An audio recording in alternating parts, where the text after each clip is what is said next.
Tell me a ghost story that sounds completely unbelievable but is entirely true. I'll go first.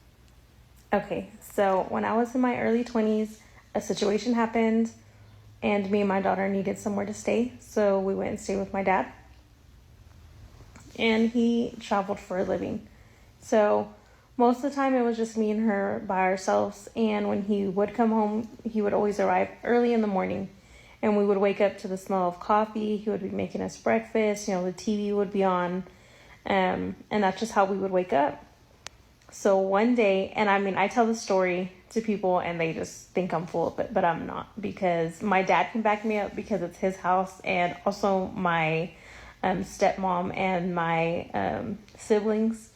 They're my step siblings, but we don't use that term. My siblings, they can back me up because some creepy stuff has happened. Anyways, me and my daughter were sleeping, and it was about 5:30 in the morning, and we were home by ourselves. And I started to wake up because I could hear the living room TV in the background, and I could also hear a man's talking. So I figured it was my dad talking low on the phone, trying not to wake us. I started to wake up. I turned to the side, I look at my daughter. She starts moving, wiggling. It's starting to wake her up too. And when she comes to, she looks at me and she says, "Popo's here." And I said, "Yeah, Popo's here. Go run, go give him a hug and say good morning, Popo." So she jumps up, she runs down the hallway to the living room, and I'm listening in the background to hear her say, "Good morning, Popo," and I don't hear anything. A few seconds go by and she runs back down the hallway, and she's confused, and she looks at me and says, "Popo's not here. I don't know where Popo went."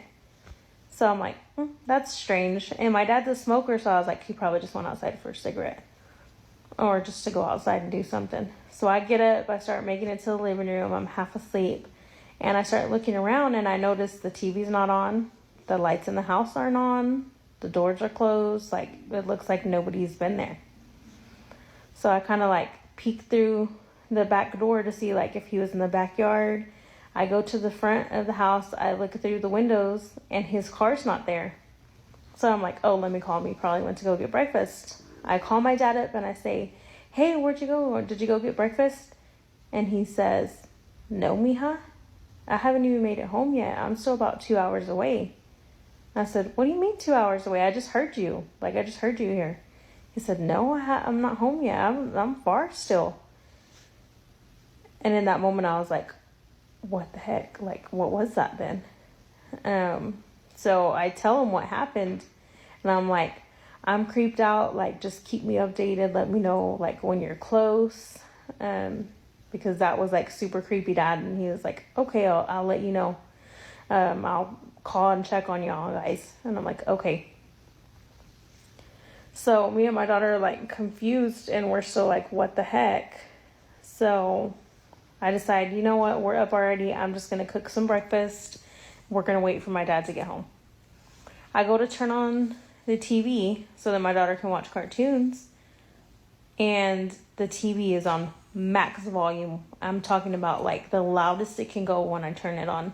So it startles her and me. So I turn it down and I'm like, what the heck is going on? This is what is going on today? I go to the kitchen, I start cooking, and my daughter comes to me and she says, "I don't want to watch cartoons." And so I said, "Okay, that's okay. Sit at the table. You can sit at the table while I cook." She says, "Okay, I don't want to watch cartoons because that man." And I said, "What man?" And she said, "That man." And I was just like, "Oh, okay, well, sit right here. No man's going to get you." That's what I told her, because I was scared already. So I finished cooking, and we're sitting at the table eating our breakfast, and the TV gradually starts getting louder and goes to max volume. I get up and I'm like, heck no, I'm not dealing with this. So I just turned the sucker off. I'm like, turn it off. I sit back down at the table, and as I sit down, I kid you not, the spoon off the counter, the spatula spoon that I was cooking with, flies off and hits the floor. And me and her just look at each other, and we're just there. We're stunned. We were too scared to move. She gets down.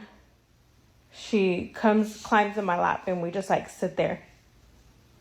I call my dad. I say, "Where are you at? Like, how close are you?" He's like, "I'm still like an hour away." So by this point, I'm anxious for him to get home. Like, I cannot wait for him to get there.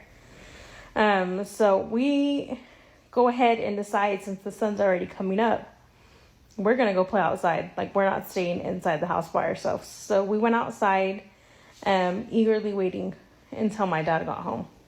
And yeah, that was just the first incident of many, many creepy things that happened while I was living at my dad's house. I don't really know any history of that house. As far as I know, like, nobody's died there or anything like that, but that's just the tip of it. Like, it gets weirder.